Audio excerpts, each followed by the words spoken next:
पहले कुछ भी गल करिए मैं छोटी बात करना चाहूँगा। साडे महान परमेश्वर अनुग्रहकारी पिता, ਅਸੀਂ ਇਸ ਸਮੇਂ ਦੀ ਤੇਰਾ ਧੰਨਵਾਦ ਕਰਦੇ ਹਾਂ ਖੁਦਾ। ਤੇਰਾ ਵਚਨ ਸਾਨੂੰ ਸਿਖਾਉਂਦਾ ਹੈ, ਦੱਸਦਾ ਹੈ ਪ੍ਰਭੂ, ਜਦੋਂ ਇੱਕ ਇਨਸਾਨ ਦੇ ਸਾਹ ਜਾਂ ਦਿਨ ਖਤਮ ਹੋ ਜਾ, ਇੱਕ ਵੀ ਸਾਹ ਆਪਣੀ ਇੱਛਾ ਨਹੀਂ ਲੈ ਸਕਦਾ, ਉਹੀ ਸਮਾਂ ਉਹਦੇ ਘਰ ਵਾਪਸ ਆਉਂਦਾ ਹੈ। ਪਰ ਤੂੰ ਜਦ ਸਾਨੂੰ ਸਾਹ ਦਿੱਤੇ, ਸਾਡੀ ਜ਼ਿੰਦਗੀ ਨੂੰ ਵਧਾਇਆ ਔਰ ਇੱਥੋਂ ਤੱਕ ਦਇਆ ਕੀਤੀ ਕਿ ਅਸੀਂ ਸੇਵਕਾਈ ਦੇ ਫੀਲਡ 'ਚ ਹਾਂ ਪ੍ਰਭੂ, ਤਾਂ ਮਨਜ਼ੂਰ ਹੈ ਕੁਛ ਕੰਮ ਸਾਡੇ ਹਿੱਸੇ ਹਜੇ ਹੋਰ ਪਿਆ ਹੈ ਜੋ ਅਸੀਂ ਕਰਨਾ ਹੈ। ਪ੍ਰਭੂ ਮੈਂ ਪ੍ਰਾਰਥਨਾ ਕਰਦਾ ਹਾਂ ਖੁਦਾ, ਇਹ ਜਾਣਦੇ ਹੋਏ ਕਿ ਪੂਰੀ ਬਾਈਬਲ 'ਚ ਇੱਕ ਵੀ ਮਨੁੱਖ ਨਹੀਂ ਜਿਹਨੇ ਆਪਣੇ ਦਮ 'ਤੇ ਕੁਛ ਕੀਤਾ ਹੋਵੇ, ਜਦ ਤੱਕ ਤੇਰੀ ਦਇਆ ਨੇ ਉਸ ਦੀ ਅਗਵਾਈ ਨਹੀਂ ਕੀਤੀ ਪ੍ਰਭੂ, ਜਦ ਤੱਕ ਤੂੰ ਨਾਲ ਖੜਾ ਨਹੀਂ ਹੋਇਆ। ਤਾਂ ਅੱਜ ਫਿਰ ਅਸੀਂ ਆਖਰੀ ਯੁੱਗ 'ਚ ਹਾਂ ਔਰ ਕੰਮ ਹੋਰ ਵੀ ਜ਼ਿਆਦਾ ਮੁਸ਼ਕਿਲ ਅਤੇ ਔਖਾ ਹੈ, ਕਿਉਂਕਿ ਉਸ ਵੇਲੇ ਹਾਲਾਤ ਕਈ ਵਾਰ ਸਰੀਰਕ ਸਨ, ਉਹਨਾਂ ਨੇ ਸਰੀਰਕ ਰੂਪ 'ਚ ਤਲਵਾਰਾਂ ਚੁੱਕਣੀਆਂ ਪਈਆਂ, ਆਪਣੀ ਬਾਹਾਂ 'ਚ ਜ਼ੋਰ ਚਾਹੀਦਾ ਸੀਗਾ। ਪਰ ਹੁਣ ਆਤਮਿਕ ਹੈ, ਹੋਰ ਗਹਿਰਾ ਹੈ ਪ੍ਰਭੂ। ਅਣਡਿੱਠ ਸੰਸਾਰ ਦੇ ਨਾਲ ਲੜਨਾ ਤਾਂ ਇਹਦੇ 'ਚ ਕਿੰਨਾ ਹੋਰ ਵੱਧ ਕੇ ਤੇਰਾ ਸਾਥ ਔਰ ਤੇਰਾ ਅਨੁਗ੍ਰਹਿ ਚਾਹੀਦਾ ਹੈ ਪ੍ਰਭੂ, ਜਦ ਕਿ ਬਹੁਤ ਜ਼ਿਆਦਾ ਬਰੀਕੀ 'ਚ ਹੈ। ਇਸ ਲਈ ਪ੍ਰਭੂ ਯਿਸੂ ਮਸੀਹ, ਉਮਰ 'ਚ, ਤਜਰਬੇ 'ਚ ਔਰ ਹਰ ਗੱਲ 'ਚ ਮੈਂ ਸਭ ਤੋਂ ਘੱਟ ਹਾਂ, ਛੋਟਾ ਹਾਂ, ਨਿਕੰਮਾ ਹਾਂ ਖੁਦਾ ਹਾਂ।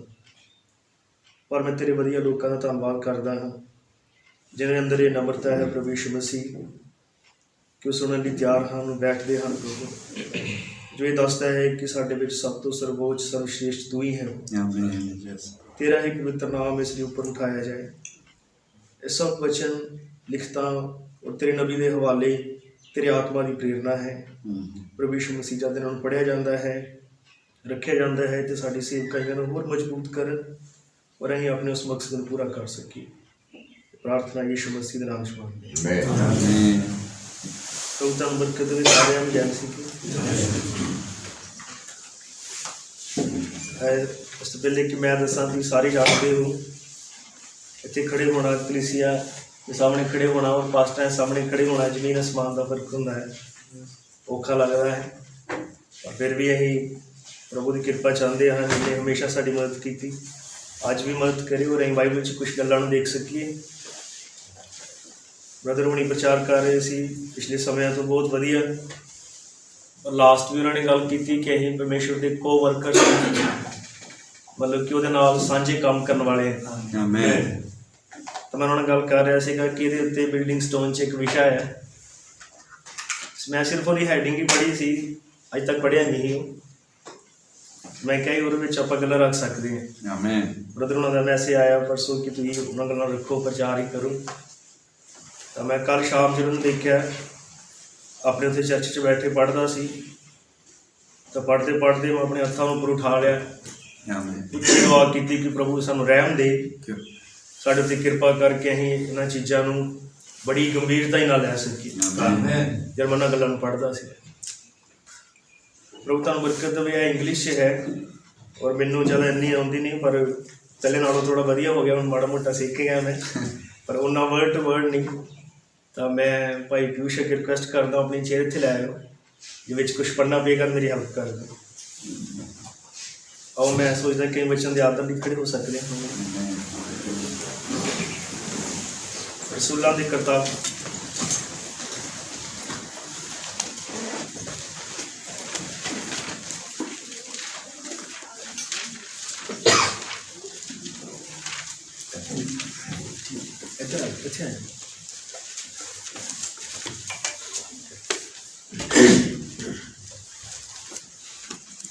ਇੱਕ ਅਧਿਆਇ ਉਹਦੀ 8 ਐਤ ਤੋਂ ਪੜ੍ਹ ਕੇ ਸ਼ੁਰੂ ਕਰਦੇ ਹਾਂ। ਉਸ ਤੋਂ ਬਾਅਦ ਫਿਰ ਵਿੱਚ ਅਸੀਂ ਕੁਝ ਵਿਵਰਾਨਾਂ ਦੇ ਹਵਾਲੇ ਹੀ ਪੜ੍ਹਨੇ ਹਾਂ ਔਰ ਲਿਖਤਾਂ ਵਿੱਚੋਂ ਲਿਖਣੀਆਂ ਹਨ। ਪ੍ਰਭੂ ਸਭ ਸਾਡੀ ਮਦਦ ਕਰਨਾ ਚੀਜ਼ਾਂ ਲਿਖਣਗੇ। ਇੱਕ ਅਧਿਆਇ ਉਸਦੀ 8 ਆਇਤ। ਪਰ ਜਾਂ ਪਵਿੱਤਰ ਆਤਮਾ ਤੁਹਾਡੇ ਉੱਤੇ ਆਵੇਗਾ ਤਾਂ ਤੁਸੀਂ ਸ਼ਕਤੀ ਪਾਓਗੇ ਅਤੇ ਯਰੂਸ਼ਲਮ ਅਤੇ ਸਾਰੇ ਯਹੂਦੀਆ ਅਤੇ ਸਾਮਰੀਆ ਵਿੱਚ ਸਗੋਂ ਧਰਤੀ ਦੇ ਬੰਨੇ ਤੀਕਰ ਮੇਰੇ ਗਵਾਹ ਹੋਵੋਗੇ। ਪ੍ਰਭੂ ਆਪਣੇ ਬੜੇ ਵਚਨ ਤੇ ਬਰਕਤ ਦੇ ਬੈਠ ਸਕਦੇ ਹਾਂ।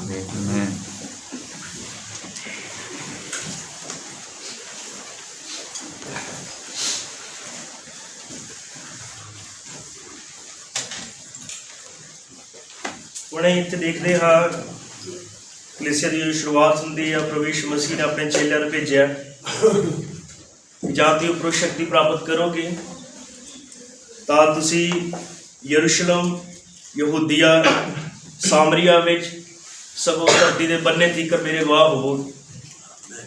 ਹਾਲੇਲੂਇਆ। ਅਸੀਂ ਹਮੇਸ਼ਾ ਗੱਲ ਕਰਦੇ ਹਾਂ, ਪ੍ਰਭੂ ਯਿਸੂ ਮਸੀਹ ਨੇ ਕਿਹਾ ਕਿ ਜਿਵੇਂ ਪਿਤਾ ਨੇ ਮੈਨੂੰ ਭੇਜਿਆ ਉੱਦਾਂ ਹੀ ਮੈਂ ਤੁਹਾਨੂੰ ਭੇਜਦਾ ਹਾਂ।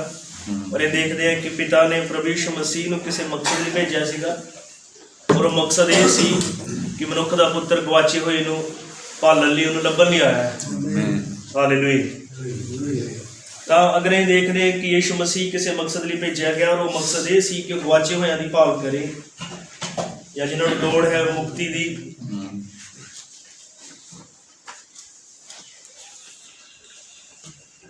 ਉਹਨਾਂ ਦੇ ਲਈ ਉਹ ਇੰਤਜ਼ਾਮ ਕਰੇ। ਤਾਂ ਫਿਰ ਉਸੇ ਮਕਸਦ ਦੇ ਨਾਲ ਪਰਮੇਸ਼ਵਰ ਨੇ ਗਾਂ ਆਪਣੇ ਕੰਮ ਨੂੰ ਜਾਰੀ ਰੱਖਣ ਦੇ ਲਈ ਆਪਣੇ ਬੰਦਿਆਂ ਨੂੰ ਭੇਜਿਆ। ਆਮੀਨ। ਹੁਣ ਉਹਨਾਂ ਬੰਦਿਆਂ ਦੇ ਹਿੱਸੇ ਵੀ ਕੰਮ ਹੈ ਜੋ ਕਿ ਅਸੀਂ ਆਲਰੇਡੀ ਕਰ ਰਹੇ ਹਾਂ। ਔਰ ਉਹ ਕੰਮ ਇਹ ਹੈ ਕਿ ਅਸੀਂ ਪ੍ਰਭੂ ਯਿਸੂ ਮਸੀਹ ਸਰੀਰਕ ਰੂਪ 'ਚ ਸਭ ਨੂੰ ਨਹੀਂ ਬਚਾ ਸਕੇ ਜੋ ਉਸ ਵੇਲੇ ਉੱਥੇ ਸੀਗੇ। ਸਰੀਰਕ ਰੂਪ ਦੀ ਗੱਲ ਕਰ ਰਿਹਾ ਮੈਂ, ਸਭ ਰੂਪ ਨਹੀਂ ਜਾ ਸਕਦਾ ਕਿਉਂਕਿ ਹਜੇ ਤੇ ਕਈ ਆਣੇ ਸੀ। ਪਰ ਉਹਨੇ ਹਰ ਇੱਕ ਸਮੇਂ 'ਚ ਮਨੁੱਖ ਰੱਖੇ। ਇਹਨਾਂ ਦਿਨਾਂ 'ਚ ਅਸੀਂ ਹਾਂ ਜਿਨ੍ਹਾਂ ਦੇ ਹਿੱਸੇ ਇਹ ਆਇਆ ਕਿ ਅਸੀਂ ਹੁਣ ਗਵਾਚੇ ਹੋਇਆਂ ਨੂੰ ਭਾਲੀਏ, ਉਹਨਾਂ ਨੂੰ ਲੱਭੀਏ, ਉਹਨਾਂ ਨੂੰ ਪਰਮੇਸ਼ਵਰ ਦੇ ਕੋਲ ਵਾਪਸ ਲਿਆਈਏ। ਦੂਜੇ ਸ਼ਬਦਾਂ 'ਚ ਸਾਡਾ ਕੰਮ ਹੈ ਕਿ ਅਸੀਂ ਪ੍ਰਾਣਾਂ ਨੂੰ ਜਿੱਤੀਏ। ਆਮੀਨ। ਵਚਨ ਸਾਡੇ ਵਿੱਚ ਸਭ ਤੋਂ ਬੇਸ਼ਕੀਮਤੀ ਚੀਜ਼ ਹੈ, ਔਰ ਵਚਨ ਤੋਂ ਬਾਅਦ ਧਰਤੀ ਉੱਤੇ ਅਗਰ ਕਿਸੇ ਚੀਜ਼ ਨੂੰ ਮਵਰਾਨਮ ਨੇ ਮੋਸਟ ਪ੍ਰੈਸ਼ੀਅਸ ਦੱਸਿਆ, ਬਹੁਤ ਜ਼ਿਆਦਾ ਕੀਮਤੀ ਜਿਸ ਨੂੰ ਦੱਸਿਆ, ਤਾਂ ਉਹਨੇ ਕਿਹਾ ਕਿ ਇੱਕ ਪ੍ਰਾਣ ਹੈ। ਆਮੀਨ। ਇੱਕ ਪ੍ਰਾਣ ਨੂੰ ਉਹਨੇ ਕਿਹਾ। ਕਿੰਨੀ ਉਹਨੇ ਵੈਲਿਊ ਦਿੱਤੀ, ਭਾਵੇਂ ਨਜ਼ਰ 'ਚ ਇੱਕ ਆਮ ਵਿਸ਼ਵਾਸੀ ਹੈ, ਇੱਕ ਆਮ ਭੈਣ ਹੋਵੇ ਜਾਂ ਚਰਚ ਦਾ ਕੋਈ ਭਾਈ ਹੋਏ, ਪਰ ਉਹਨੇ ਕਿਹਾ ਅਗਰ ਉਹ ਇੱਕ ਪ੍ਰਾਣ ਹੈ ਤਾਂ ਇੱਕ ਪ੍ਰਾਣ ਦੀ ਕੀਮਤ ਕਿੰਨੀ, 10,000 ਸ੍ਰਿਸ਼ਟੀ ਤੋਂ ਵੀ ਵੱਧ ਕੇ ਉਹਨੇ ਕਹੀ। ਔਰ ਇੰਨੇ ਮਹਾਨ ਬਹੁਮੁੱਲੀ ਚੀਜ਼ ਨੂੰ ਪਰਮੇਸ਼ਵਰ ਦੇ ਕੋਲ ਲਿਆਉਣ ਦੇ ਲਈ ਉਹਨੇ ਸਾਨੂੰ ਦੇਖਿਆ। ਸਭ ਤੋਂ ਮਹਿੰਗਾ ਬਿਜ਼ਨਸ ਇਹਦਾ ਮਤਲਬ ਇਹੀ ਕਰ ਰਹੇ ਹਾਂ ਧਰਤੀ। ਸਭ ਤੋਂ ਮਹਿੰਗੇ ਪ੍ਰੋਡਕਟ ਇਹੀ ਡੀਲ ਕਰ ਰਹੇ ਹਾਂ, ਸਭ ਤੋਂ ਵਧੀਆ। ਹਾਲੇਲੂਇਆ। ਕਿਉਂਕਿ ਇਹ ਚੀਜ਼ਾਂ ਦੁਨੀਆ ਨਹੀਂ ਦੇਖ ਸਕਦੀ, ਲੇਕਿਨ ਅਸੀਂ ਉਹ ਜੋ ਆਤਮਿਕ ਖੇਤਰ 'ਚ ਦੇਖ ਸਕਦੇ ਹਾਂ। ਤਾਂ ਉਸ ਲੋਕ ਜਿਨ੍ਹਾਂ ਨੂੰ ਬਚਾਉਣ ਦੇ ਲਈ ਸਾਨੂੰ ਭੇਜਿਆ ਗਿਆ, ਕਿੰਨੇ ਬੇਸ਼ਕੀਮਤੀ ਹੋ, ਕਿੰਨੇ ਬਹੁਮੁੱਲੇ ਹੋ। ਬਵਰਾਨਮ ਨੇ ਕਿਹਾ ਕਿ ਉਹਦਾ ਲਹੂ ਕਿੰਨਾ ਕੀਮਤੀ ਹੈ, ਪਰ ਜਿਨ੍ਹਾਂ ਦੇ ਲਈ ਉਹਨੇ ਉਹ ਲਹੂ ਬਹਾਇਆ ਉਹ ਕਿੰਨੇ ਕੀਮਤੀ ਹੋਣਗੇ, ਜਿਨ੍ਹਾਂ ਦੇ ਲਈ ਉਹਨੇ ਇੰਨਾ ਬੇਸ਼ਕੀਮਤੀ ਲਹੂ ਬਹਾਇਆ। ਤਾਂ ਇਹ ਮੈਂ ਪਹਿਲੇ ਇਸ ਕਿਤਾਬ ਬਾਰੇ ਦੱਸਣਾ ਚਾਹੁੰਦਾ। ਬਹੁਤ ਬਰਕਤ ਵਾਲੀ ਬੁੱਕ ਹੈ, ਵਿੱਚੋਂ ਕਈ ਟਰਾਂਸਲੇਟ ਸਾਡੇ ਕੋਲ ਹੋਏ ਆ। ਆਤਮਿਕ ਚਟਾਨ ਦੇ ਪੱਥਰ, ਜਿਸ ਨੂੰ ਸਾਡੇ ਭਾਈ ਗਰਡ ਨੇ ਭਾਈ ਬਰਾਨਮ ਦੇ, ਉਹਨਾਂ ਦਾ ਆਪਣਾ ਕੁਛ ਨਹੀਂ ਹੈ, ਸਾਰੇ ਭਾਈ ਬਰਾਨਮ ਦੇ ਹਵਾਲਿਆਂ ਨੂੰ ਇਕੱਠੇ ਕਰਕੇ ਇੱਕ ਵਿਸ਼ੇ 'ਚ ਲਿਆਂਦਾ। ਉਹ ਜਦ ਵੀ ਇਹਨੂੰ ਪੜ੍ਹਦੇ ਹਾਂ ਸਾਡੇ ਲਈ ਬਹੁਤ ਬਰਕਤ ਦਾ ਕਾਰਨ ਬਣਦਾ। ਤਾਂ ਇਹ ਵਿਸ਼ਾ ਹੈ ਇਹਦੇ ਅੰਦਰ ਗਵਾਚੇ ਹੋਏ ਜਾਂ ਜਿਹੜੇ ਪ੍ਰਾਣ ਮਰ ਰਹੇ ਹਨ ਉਹਨਾਂ ਨੂੰ ਬਚਾਉਣ ਦੇ ਲਈ ਨਿਕਲਣਾ, ਮਰ ਰਹੇ ਜਾਂ ਗਵਾਚੇ ਹੋਏ ਪ੍ਰਾਣਾਂ ਨੂੰ ਬਚਾਉਣ ਦੇ ਲਈ ਨਿਕਲਣਾ। ਤਾਂ ਇਹਦੇ ਵਿੱਚ ਬਵਰਾਨਮ ਦੇ ਮੈਸੇਜ ਦੇ ਹਵਾਲੇ ਹਨ। ਉਹ ਸਾਰੇ ਹਵਾਲੇ ਆਤੀ ਬਾਅਦ 'ਚ ਲੈ ਸਕਦੇ ਹੋ, ਕਿਹੜੇ ਕਿਹੜੇ ਸੰਦੇਸ਼ 'ਚ ਪੜ੍ਹਿਆ ਗਿਆ। ਤਾਂ ਉਹਨਾਂ ਸੰਦੇਸ਼ਾਂ 'ਚ ਬਵਰਾਨਮ ਨੇ ਗੱਲਾਂ ਕੀਤੀਆਂ ਜਿੱਦਾਂ ਪ੍ਰਾਣਾਂ ਨੂੰ ਬਚਾਉਣ ਦੇ ਉੱਤੇ। ਇਹਦੇ 'ਤੇ ਮੈਂ ਥੋੜ੍ਹੀ ਜਿਹੀ ਗੱਲ ਕਰਨਾ ਚਾਹੁੰਦਾ ਹਾਂ ਕਿ ਪ੍ਰਾਣ ਨੂੰ ਬਚਾਉਣਾ ਕਿੰਨਾ ਮਹੱਤਵਪੂਰਨ ਹੈ, ਕਿੰਨਾ ਮਾਇਨੇ ਰੱਖਦਾ ਆ, ਕੀ ਇਹਦਾ ਇਨਾਮ ਹੈ, ਕੀ ਇਹਦਾ ਰਿਜ਼ਲਟ ਹੈ। ਤਾਂ ਬਵਰਾਨਮ ਨੇ ਇੱਕ ਸੰਦੇਸ਼ 'ਚ ਗੱਲ ਕੀਤੀ। ਉਸਨੇ ਕਿਹਾ ਤੁਸੀਂ ਕਹਿ ਸਕਦੇ ਹੋ ਕਿ ਬੰਦਗੀ ਬਹੁਤ ਜ਼ਿਆਦਾ ਸਫਲ ਰਹੀ। The meeting was a great success. Meeting ਬਹੁਤ ਸਫਲ ਸੀਗੀ। 5000 ਲੋਕ ਵੇਦੀ ਉੱਤੇ ਆਏ। ਇੰਨੀ ਸਫਲ ਰਹੀ ਕਿ 5000 ਲੋਕ ਉਹਨੇ ਕਿਹਾ ਵੇਦੀ ਉੱਤੇ ਆਏ।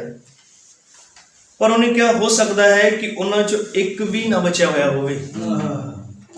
ਉਹ ਮੀਟਿੰਗ ਸਾਨੂੰ ਕਿੰਨੀ ਸਫਲ ਲੱਗੇਗੀ ਜਿਸ 'ਚ 5000 ਇਕੱਠੇ ਹੀ ਲੋਕ ਜਗਵੇਦੀ ਤੇ ਆਏ ਹਨ, ਪੁਲਪਿਟ ਤੇ ਆਏ ਹਨ ਤੋਬਾ ਕਰਨ ਦੇ ਲਈ। ਉਹ ਜਦ ਵੀ ਕੋਈ ਜਗਵੇਦੀ ਤੇ ਆਉਂਦਾ ਹੈ, ਝੁਕਦਾ ਹੈ, ਰੋਂਦਾ ਹੈ। ਜਦੋਂ ਇੱਧਰ ਅਸੀਂ ਕੱਲ ਦੇਖਾਂਗੇ ਤਾਂ ਲੱਗੇਗਾ ਵੀ ਕਿੰਨੀ ਸਫਲ ਮੀਟਿੰਗ ਰਹੀ, ਕਿੰਨਾ ਵਧੀਆ ਰਿਜ਼ਲਟ ਰਿਹਾ। ਪਰ ਉਹਨੇ ਕਿਹਾ ਹੋ ਸਕਦਾ ਹੈ ਕਿ ਉਹਨਾਂ 'ਚ ਇੱਕ ਵੀ ਬਚਾਇਆ ਗਿਆ ਨਾ ਹੋਵੇ। ਪਰ ਉਹਨੇ ਦੂਸਰੇ ਪਾਸੇ ਉਹਨੇ ਕਿਹਾ ਤੁਸੀਂ ਸੋਚਦੇ ਹੋਵੋ only 2 people came to the altar। ਇੱਕ ਮੀਟਿੰਗ ਏਦਾਂ ਦੀ ਰਹੀ ਜਿਸ 'ਚ ਸਿਰਫ 2 ਜਾਣੇ ਜਗਵੇਦੀ ਤੇ ਆਏ। ਹਾਲੇਲੂਇਆ, ਆਮੀਨ। ਕਹਿੰਦਾ ਹੁਣ ਤੁਸੀਂ ਸੋਚੋ ਵੀ ਇਹ 2 ਹੀ ਆਏ, ਕਿਹਨੂੰ ਜ਼ਿਆਦਾ ਤੁਸੀਂ ਸਫਲ ਦੇਖੋ, ਜਿਹ 'ਚ ਹਜ਼ਾਰਾਂ ਹੀ ਆਏ ਪਰ ਬਚਿਆ ਇੱਕ ਵੀ ਨਹੀਂ। ਪਰ ਦੂਜੇ ਪਾਸੇ ਉਹਨੇ ਕਿਹਾ ਅਗਰ 2 ਆਏ but one of them might be a jewel, ਹੋ ਸਕਦਾ ਉਹਨਾਂ ਵਿੱਚੋਂ ਇੱਕ ਗਹਿਣਾ ਹੋਵੇ, ਹੀਰਾ ਹੋਵੇ, ਉਹ ਅਸਲੀ ਪ੍ਰਾਣ ਹੋਵੇ।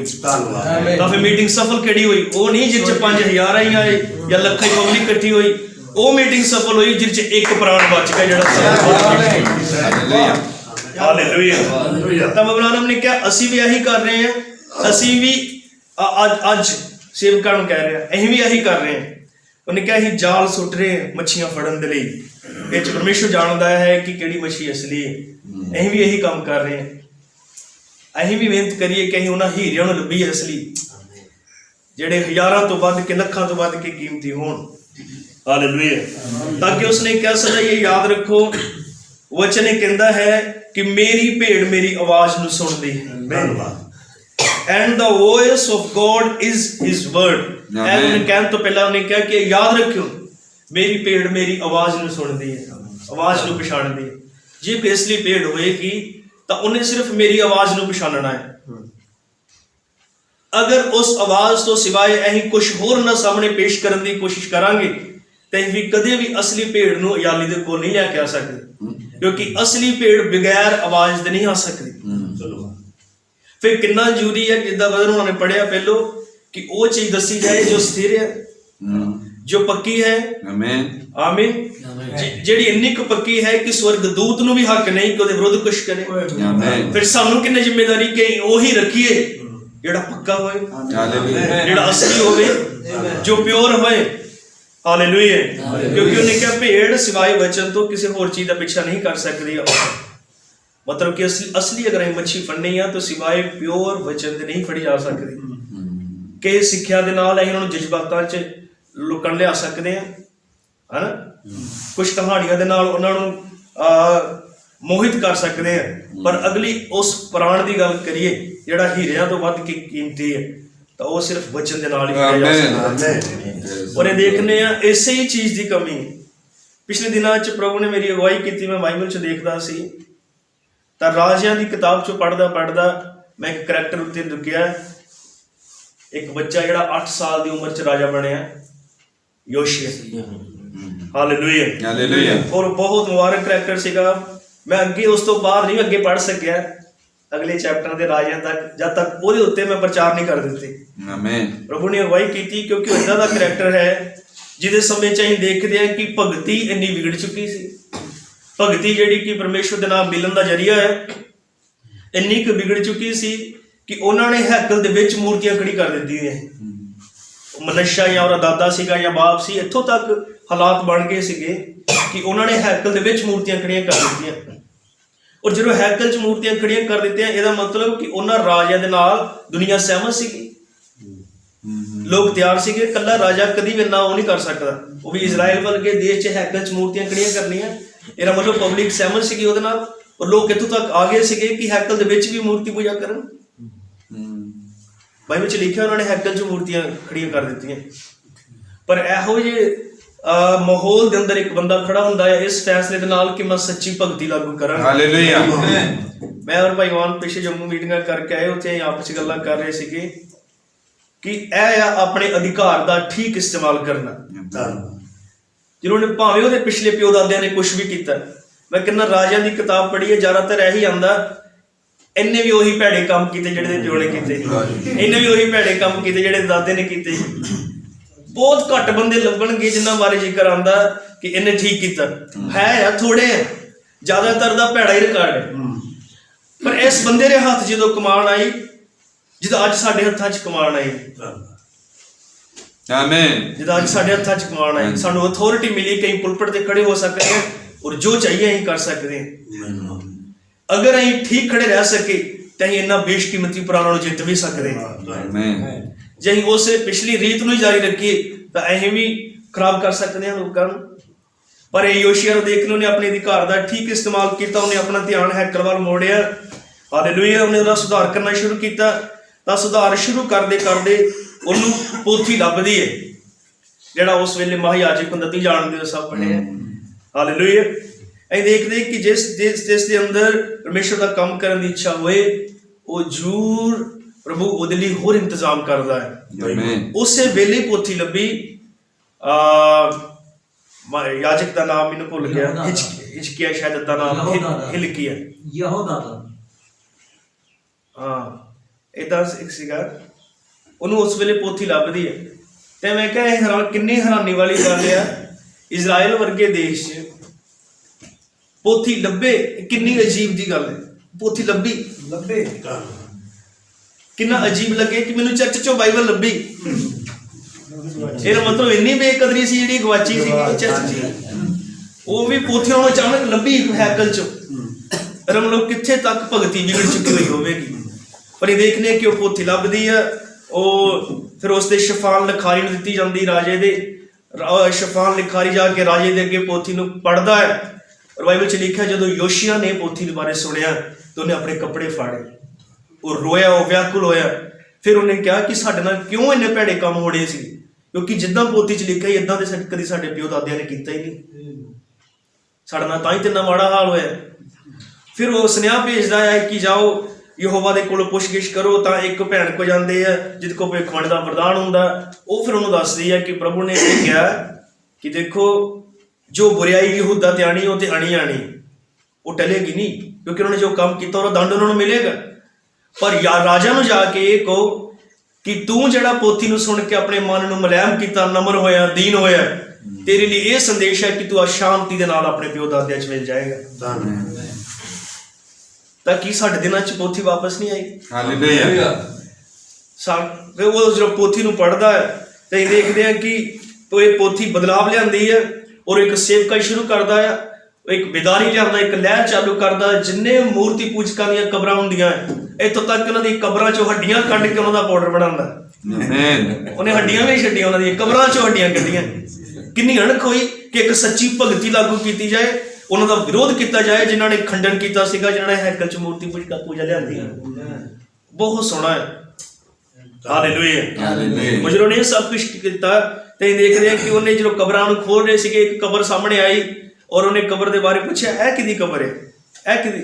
ਤਾਂ ਉਹ ਬੰਦੇ ਨਾਲ ਦੇ ਦੱਸਦੇ ਆ ਯਹੂਦਾ ਤੋਂ ਜਿਹੜਾ ਬੈਤਲਹਮ ਤੋਂ ਯਹੂਦਾ ਤੋਂ ਬੰਦਾ ਆਇਆ ਸੀਗਾ, ਵਿਸ਼ਵ ਦਾ ਬੰਦਾ ਆਇਆ ਸੀ, ਉਹਦੀ ਕਬਰ ਆ ਔਰ ਉਹਨੇ ਤੇਰੇ ਬਾਰੇ 'ਚ ਭਵਿੱਖਬਾਣੀ ਕੀਤੀ ਸੀਗੀ। ਜਦੋਂ ਜਗਵੇਦੀ ਦੇ ਵਿਰੁੱਧ ਬੋਲਿਆ ਸੀ ਉਹਨੇ ਕਿਹਾ ਇਹ ਜਗਵੇਦੀ ਤੂੰ ਪਾੜ ਜਾਏਂਗੀ, ਯੋਸ਼ੀਆ ਨਾਮੇ ਇੱਕ ਰਾਜਾ ਜੰਮੇਗਾ ਜਿਹੜਾ ਤੇਰੇ ਉੱਤੇ ਤੇਰੇ ਯਾਜਕਾਂ ਦੀਆਂ ਹੱਡੀਆਂ ਸਾੜੇਗਾ ਜਿਹੜੇ ਮੂਣ ਮੂਰਤੀ ਪੂਜਾ ਕਰ ਰਹੇ। ਇਹ ਬਹੁਤ ਸੋਹਣਾ ਹੈ। ਏਦਾਂ ਦੀ ਬੇਦਾਰੀ, ਏਦਾਂ ਦੀ ਰਿਵਾਈਵਲ ਉਹੀ ਲਿਆ ਸਕਦਾ ਜਿਹੜਾ ਕਿਸੇ ਭਵਿੱਖਬਾਣੀ ਦਾ ਹਿੱਸਾ ਹੋਵੇ। ਔਰ ਪ੍ਰਭੂ ਨੇ ਵਕਤ ਸਿਰ ਉਹਨੂੰ ਲਿਆਂਦਾ। ਤਾਂ ਜਦੋਂ ਮੈਂ ਇਹ ਪ੍ਰਚਾਰ ਕੀਤਾ, ਮੈਂ ਇਹਦੇ ਬਾਰੇ 'ਚ ਹੋਰ ਕਰਨਾ ਚਾਹੁੰਦਾ ਸੀਗਾ। ਤਾਂ ਮੈਂ ਵਚਨ ਦੀ ਗੱਲ ਕਰ ਰਿਹਾ। ਬਬਰਾਨ ਨੇ ਕਿਹਾ ਕਿ ਵਚਨ ਹੀ ਆ ਜਿਹੜਾ ਜਿਹਨੂੰ ਭੇਡ ਪਛਾਣੇਗੀ। ਇਹਦੇ ਬਾਰੇ ਮੈਂ ਗੱਲਾਂ ਕਰਨੀਆਂ ਸ਼ੁਰੂ ਕੀਤੀਆਂ। ਬ੍ਰਦਰ ਉਹਨਾਂ ਨੂੰ ਫੋਨ ਕੀਤਾ, ਇਹਨਾਂ ਨੇ ਵੀ ਕੁਛ ਗੱਲ ਕੀਤੀ। ਔਰ ਉਸ ਤੋਂ ਬਾਅਦ ਫਿਰ ਮੈਂ ਪਾਸਟਰ ਸਟੀਫਨ ਸ਼ਿੰਦੇ ਉਹਨਾਂ ਨੂੰ ਫੋਨ ਕੀਤਾ ਬੰਬੇ 'ਚ, ਉਹਨਾਂ ਨੇ ਸ਼ੇਅਰ ਕਰਨ ਦੇ ਬਾਰੇ। ਉਹਨਾਂ ਨੇ ਕਿਹਾ ਕਿ ਮੈਂ 93 'ਚ ਇਹਦਾ ਪ੍ਰਚਾਰ ਕੀਤਾ ਸੀ ਯੋਸ਼ੀਆ ਦਾ। ਮੈਂ ਕਿਹਾ ਉਦੋਂ ਮੈਂ 3 ਸਾਲਾਂ ਦਾ ਸੀ ਜਦੋਂ ਇਹਦਾ ਪ੍ਰਚਾਰ ਕਰ ਦਿੱਤਾ ਸੀ। ਤਾਂ ਉਹਨਾਂ ਨੇ ਗੱਲਾਂ ਕੀਤੀਆਂ। ਕਹਿੰਦੇ ਦੇਖੋ ਹਰ ਇੱਕ ਚੀਜ਼ ਦੇ ਇੱਕ ਬੈਕਗਰਾਉਂਡ ਹੁੰਦੀ ਹੈ। ਯੋਸ਼ੀਆ ਦ੍ਰਿਸ਼ ਤੇ ਕਦੋਂ ਆਇਆ, ਕਿਉਂ ਰੀਜ਼ਨ ਬਣਿਆ, ਕਿਉਂਕਿ ਪਿੱਛੇ ਕੋਈ ਬੈਕਗਰਾਉਂਡ ਸੀ।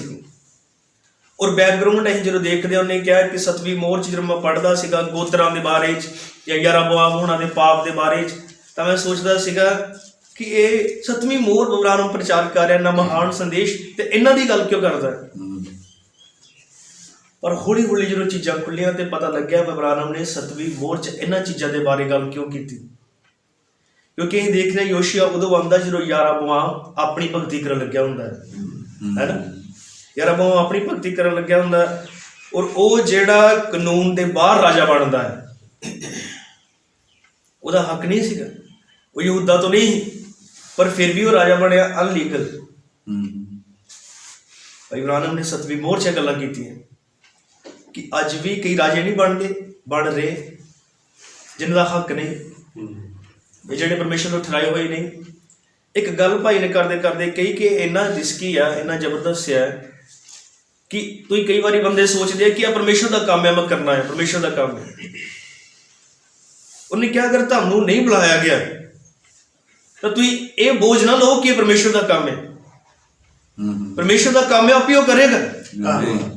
ਪਰ ਤੁਸੀਂ ਇਹ ਰਿਸਕ ਨਾ ਲਓ ਕਿ ਬਿਨਾਂ ਬੁਲਾਏ ਤੁਸੀਂ ਕਰੋ ਵੀ ਪਰਮੇਸ਼ਰ ਦਾ ਕੰਮ ਹੈ। ਕੀ ਤੁਸੀਂ ਸਹਿਮਤ ਇਸ ਗੱਲ ਨਾਲ? ਇਹ ਤੁਹਾਨੂੰ ਬੁਲਾਇਆ ਨਹੀਂ ਗਿਆ ਤੇ ਤੁਸੀਂ ਰਿਸਕ ਨਾ ਲਓ ਕਿ ਇਹ ਸਮਝ ਕੇ ਕਿ ਪਰਮੇਸ਼ਰ ਦਾ ਕੰਮ ਹੈ, ਪਰਮੇਸ਼ਰ ਆਪੇ ਕਰੇਗਾ। ਫਿਰ ਦੇਖਨੇ ਕਿ ਕਿੱਦਾਂ ਉਹ ਗਲਤ ਚਾਲੂ ਕਰਦਾ ਆ। ਔਰ ਬਾਈਬਲ 'ਚ ਲਿਖਿਆ ਉਹਨੇ ਉਹਨਾਂ ਨੂੰ ਰਾਜੇ ਬਣਾਇਆ, ਯਾਜਕ ਬਣਾਇਆ ਜਿਹੜੇ ਲੇਵੀਆਂ 'ਚ ਨਹੀਂ। ਕਿ ਇਹ ਸਭ ਕੁਝ ਹੁਣ ਨਹੀਂ ਹੋਇਆ ਜਾਂ ਹੋ ਨਹੀਂ ਰਿਹਾ? ਮਤਲਬ ਜਿਹੜੇ ਨਹੀਂ ਬੁਲਾਏ ਗਏ, ਜਿਹੜੇ ਨਹੀਂ ਠਹਿਰਾਏ ਗਏ, ਉਹਨਾਂ ਨੂੰ ਸੇਵਕਾਈਆਂ ਚਲਾਇਆ ਗਿਆ, ਆਪਣੀ ਭਗਤੀ ਚਾਲੂ ਕੀਤੀ ਗਈ। ਇਸੇ ਕਰਕੇ ਅਬਰਾਹਮ ਨੇ 7ਵੀਂ ਮੋਹਰ 'ਚ ਗੱਲਾਂ ਕੀਤੀਆਂ, ਕਿਉਂਕਿ ਇਹ ਸਾਡੇ ਸਮੇਂ ਦੀ ਤਸਵੀਰ ਸੀਗੀ। ਕਿਉਂ ਨੇ ਕੀਤੀਆਂ? ਕਿਉਂਕਿ ਇਹ ਸਭ ਕੁਝ ਹੋਏਗਾ, ਇਹ ਸਭ ਕੁਝ ਹੋ ਰਿਹਾ ਸੀਗਾ। ਯਾਰਾਬੋਆਮ ਵਰਗਿਆਂ ਦਾ ਖੜੇ ਹੋਣਾ, ਆਪਣੀ ਭਗਤੀ ਚਾਲੂ ਕਰਨੀ, ਔਰ ਜਿਨ੍ਹਾਂ ਨੂੰ ਹੱਕ ਨਹੀਂ ਹੈ, ਜਿਨ੍ਹਾਂ ਨੂੰ ਬੁਲਾਹਟ ਨਹੀਂ, ਜਾਂ ਜਿਨ੍ਹਾਂ ਨੂੰ ਪਰਮੇਸ਼ਰ ਦਾ ਸੱਦਾ ਨਹੀਂ, ਆਪਣੀ ਮਰਜ਼ੀ ਦੇ ਨਾਲ ਲੱਗਣਾ। ਪਰ ਇੱਥੇ ਨਬੀ ਕਹਿ ਰਹੇ ਕਿ ਅਸੀਂ ਪ੍ਰਾਣ ਕਦੋਂ ਬਚਾ ਸਕਦੇ ਹਾਂ? ਉਦੋਂ ਜਦੋਂ ਅਸੀਂ ਵਚਨ ਨੂੰ ਪੇਸ਼ ਕਰਾਂਗੇ। ਅਸਲੀ ਵਚਨ ਹੀ ਭੇਡਾਂ ਨੂੰ ਵਾਪਸ ਲਿਆ ਸਕਦਾ ਹੈ। ਹਾਲੇਲੂਇਆ, ਆਮੀਨ। ਤਾਂ ਕਿੰਨਾ ਜ਼ਰੂਰੀ ਹੈ ਕਿ ਅਸੀਂ ਇਹੀ ਕੋਸ਼ਿਸ਼ ਕਰੀਏ, ਪ੍ਰਭੂ ਜਦ ਵੀ ਪ੍ਰਚਾਰ ਕਰੀਏ ਅਸੀਂ ਵਚਨ ਨੂੰ ਪ੍ਰਚਾਰ ਕਰੀਏ। ਤਦ ਤੱਕ ਕੁਛ ਨਾ ਬੋਲੇ, ਜਦ ਤੱਕ ਪਵਿੱਤਰ ਆਤਮਾ ਸਾਨੂੰ ਭਰ ਨਹੀਂ ਦਿੰਦਾ ਅੱਗੇ ਜਾਣ ਦੇ ਲਈ। ਜਿੱਦਾਂ ਨਬੀ ਨੇ ਕਿਹਾ, ਕਈ ਵਾਰੀ ਉਹ ਗਾਉਂਦੇ ਰਹਿੰਦੇ ਪਰ ਮੈਂ ਜਾਂਦਾ ਨਹੀਂ। ਤਦ ਤੱਕ ਮੈਂ ਉਡੀਕ ਕਰਦਾ ਜਦ ਤੱਕ ਪ੍ਰਭੂ ਮੈਨੂੰ ਪ੍ਰੇਰਨਾ ਦੇ ਨਾਲ ਭਰ ਨਹੀਂ ਦਿੰਦਾ ਕਿ ਮੈਂ ਉੱਥੇ ਕੁਝ ਬੋਲ ਸਕਾਂ। ਕਿਉਂਕਿ ਮੈਂ ਐਵੇਂ ਕੁਝ ਨਹੀਂ ਸੁਣਾ ਸਕਦਾ, ਪਰ ਮੈਂ ਉਹ ਸੁਣਾਉਣਾ ਚਾਹੁੰਦਾ ਜੋ ਵਚਨ ਹੋਏ, ਕਿਉਂਕਿ ਅਸੀਂ ਅਸਲੀ ਭੇਡ ਫੜਨੀ ਹੈ। ਪੁਲਪਟ ਦੇ ਜੋ ਘੰਟਾ, 1.5 ਘੰਟਾ, 2 ਘੰਟੇ ਸਾਨੂੰ ਮਿਲੇ, ਇਹ ਸਾਨੂੰ ਆਪਣਾ ਮਹਾਨ ਜਿਹੜਾ ਹੀ ਕੰਮ ਕਰ ਸਕਦੇ ਜਿਸ ਲਈ ਭੇਜੇ ਗਏ ਉਹ ਕਰਨ ਦਾ ਮੌਕਾ ਹੁੰਦਾ ਹੈ। ਤਾਂ ਕਿੰਨਾ ਗੰਭੀਰ ਔਰ ਕਿੰਨਾ ਸੀਰੀਅਸ ਸਮਾਂ ਆ ਹਨਾ, ਕਿੰਨਾ ਮਹੱਤਵਪੂਰਨ ਸਮਾਂ ਹੈ ਕਿ ਅਸੀਂ ਵਚਨ ਨੂੰ ਹੀ ਪੇਸ਼ ਕਰੀਏ, ਔਰ ਉਹਦੇ ਵਰਗਾ ਹੀ ਕਿੰਨਾ ਵੀ ਪੇਸ਼ ਕਰ ਦਈਏ। ਇਹ ਕਦੇ ਮਾਨਤਾ ਪ੍ਰਾਪਤ ਨਹੀਂ ਹੋਏਗਾ ਜਿੱਦਾਂ ਯਾਰਾਬੋਆਮ ਦਾ ਨਹੀਂ ਹੋਇਆ। ਉਹੀ ਮਾਨਤਾ ਪ੍ਰਾਪਤ ਹੋਏਗਾ ਜੋ ਅਸਲੀ ਵਚਨ ਹੈ। ਇਸ ਲਈ ਨਬੀ ਨੇ ਕਿਹਾ, ਇੱਕ ਹੋਰ ਸੰਦੇਸ਼ ਹੈ, ਅਬਰਾਹਮ ਨੇ ਕਿਹਾ, ਸਾਡੀ ਜੋ ਸੇਵਕਾਈਆਂ ਆ, ਸਾਡੇ ਜੋ ਸੰਦੇਸ਼ ਹੈ, ਜਾਂ ਸਾਡੀਆਂ ਜੋ ਮੀਟਿੰਗਾਂ ਹਨ, ਇਹ ਇਸ ਲਈ ਸਫਲ ਨਹੀਂ ਕਿਉਂਕਿ ਇਹ ਸਾਡੀਆਂ ਮੀਟਿੰਗਾਂ ਏਦਾਂ ਨਹੀਂ, but a success of people finding Jesus Christ, that's the success. ਸਫਲਤਾ ਇਹ ਹੈ ਕਿ ਲੋਕ ਯਿਸੂ ਮਸੀਹ ਨੂੰ ਲੱਭ ਲੈਣ। ਏਦਾਂ ਹੀ ਹੋਵੇ। ਅਸਲੀ ਸਫਲਤਾ ਇਹ ਹੈ ਕਿ ਲੋਕ ਪ੍ਰਭੂ ਯਿਸੂ ਮਸੀਹ ਨੂੰ ਲੱਭ ਲੈਣ। ਮਤਲਬ ਕਿ ਅਸੀਂ ਪ੍ਰਾਣਾਂ ਨੂੰ ਜਿੱਤਣ ਦੇ ਲਈ ਭੇਜੇ ਗਏ। ਹਾਲੇਲੂਇਆ। ਤਾਂ ਫਿਰ ਇੱਕ ਹੋਰ ਅਬਰਾਹਮ ਦਾ ਸੰਦੇਸ਼ ਹੈ ਜਿਸ 'ਚ ਉਹਨੇ ਕਿਹਾ ਕਿ ਚੰਗਿਆਈ ਸਦਾ ਹੀ ਲੋਕਾਂ ਦੇ ਧਿਆਨ ਨੂੰ ਆਕਰਸ਼ਿਤ ਕਰਦੀ ਹੈ। ਇਸ ਲਈ ਉਹਨੇ ਕਿਹਾ, ਤੁਸੀਂ ਦੇਖੋ ਕਿ ਚੰਗਿਆਈ ਦੀਆਂ ਜਦੋਂ ਸਭਾਵਾਂ ਕਰਨੀਆਂ ਹੋਣ ਤਾਂ ਲੋਕ ਬਹੁਤ ਜ਼ਿਆਦਾ ਦਾਨ ਵੀ ਦਿੰਦੇ, ਡੋਨੇਟ ਕਰਦੇ। ਇਹੋ ਜਿਹੇ ਪ੍ਰੋਗਰਾਮ ਜਿੱਥੇ ਚੰਗਿਆਈ ਸਭਾ ਹੋਏ, hallelujah, they will donate to a song festival. ਜਿੱਥੇ ਗੀਤਾਂ ਦਾ ਤਿਉਹਾਰ ਹੈ ਉੱਥੇ ਉਹ ਡੋਨੇਟ ਕਰਨਗੇ, ਉੱਥੇ ਉਹ ਦਾਨ ਕਰਨਗੇ, ਚੰਗਿਆਈਆਂ ਹੋਣ, ਗੀਤ ਭਜਨ ਹੋਣ, ਹਨਾ। ਪਰ ਉਹਨੇ ਕਿਹਾ ਜਦੋਂ ਇੱਕ ਗਵਾਚੇ ਹੋਏ ਪ੍ਰਾਣ ਦੀ ਗੱਲ ਆਏ ਉਹਨੂੰ ਲੱਭਣ ਦੀ, ਤਾਂ ਇੱਥੇ ਉਹ ਕੁਛ ਨਹੀਂ ਕਰਦੇ। ਕਿ ਸਾਡੇ ਦੁਆਲੇ ਇਹੀ ਨਹੀਂ, ਅੱਜ ਲੋਕਾਂ ਨੂੰ ਚੰਗਿਆਈ ਮਿਲ ਜਾਏ ਕਿੰਨਾ ਜ਼ੋਰ ਹੈ। ਅੱਜ ਗੀਤਾ ਭਜਨਾਂ ਦੇ ਪ੍ਰੋਗਰਾਮ ਹੋਣ ਕਿੰਨਾ ਜ਼ੋਰ ਹੈ। ਪਰ ਉਹਨੇ ਕਿਹਾ ਅਗਰ ਗਵਾਚੇ ਹੋਏ ਪ੍ਰਾਣ ਦੀ ਗੱਲ ਕੀਤੀ ਜਾਏ ਤਾਂ ਇੱਥੇ ਬਹੁਤ ਘੱਟ ਹੈ, ਬਹੁਤ ਘੱਟ ਹੈ।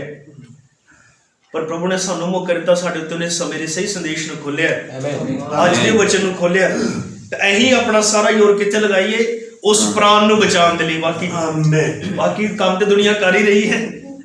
ਸਹੀ ਗੱਲ ਕਿ ਮੈਂ ਠੀਕ ਬੋਲ ਰਿਹਾ ਹੁਣ ਤੱਕ?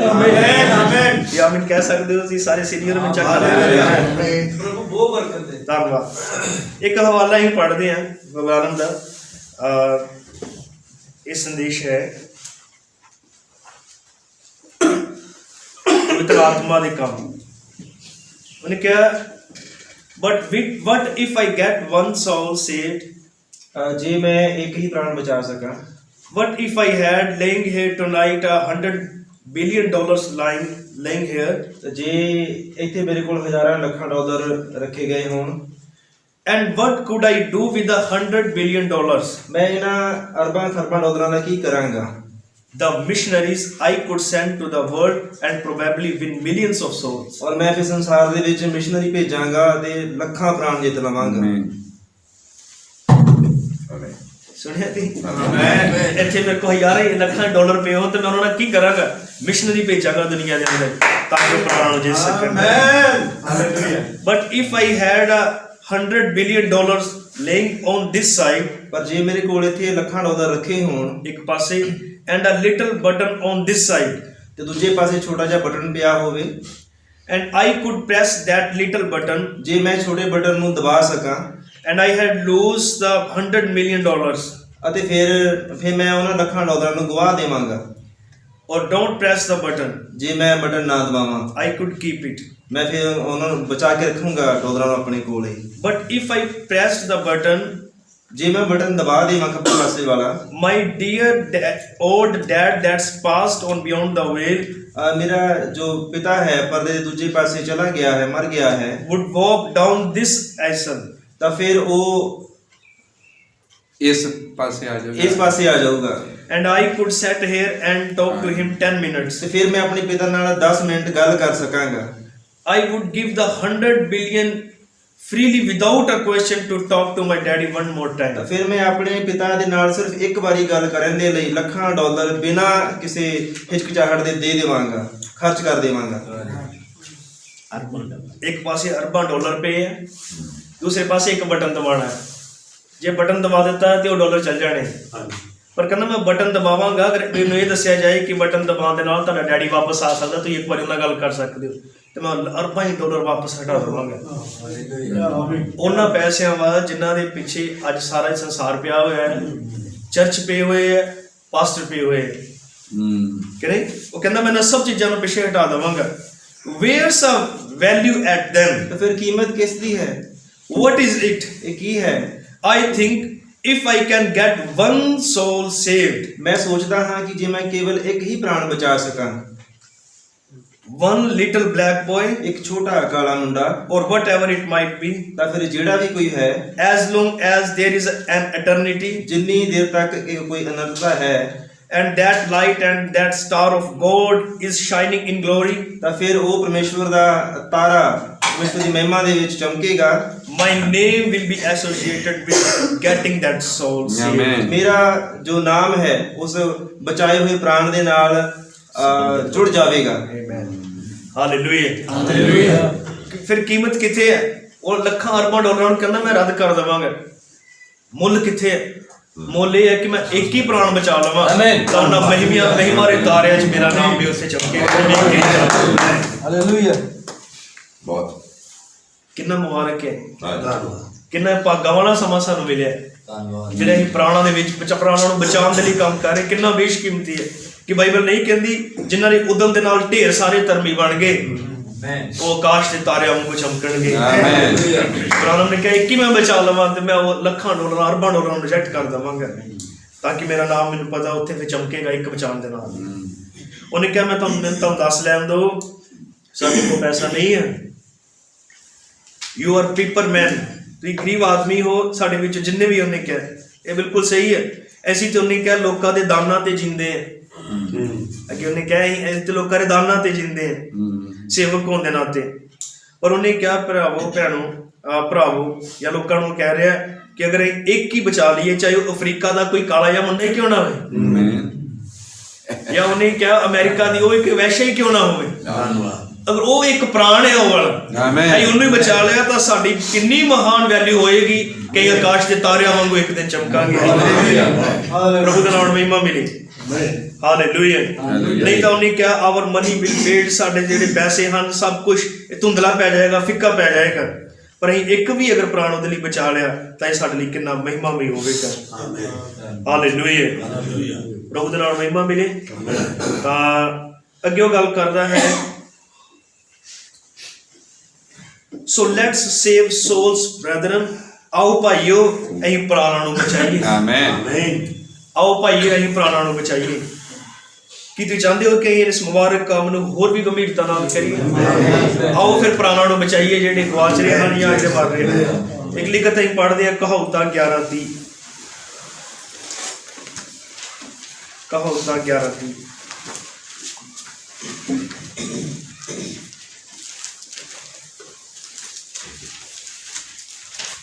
ਪੜ੍ਹਦਾ ਨਹੀਂ ਕੋਈ ਵੀ। ਧਰਮੀ ਦਾ ਫਲ ਜੂਨ ਦਾ ਵਿਸ਼ ਹੈ ਅਤੇ ਜਿਹੜਾ ਬੁੱਧਵਾਨ ਹੈ ਉਹ ਲੋਕਾਂ ਦੇ ਮਨਾਂ ਨੂੰ ਮੋਹ ਲੈਂਦਾ ਹੈ। ਆਮੀਨ।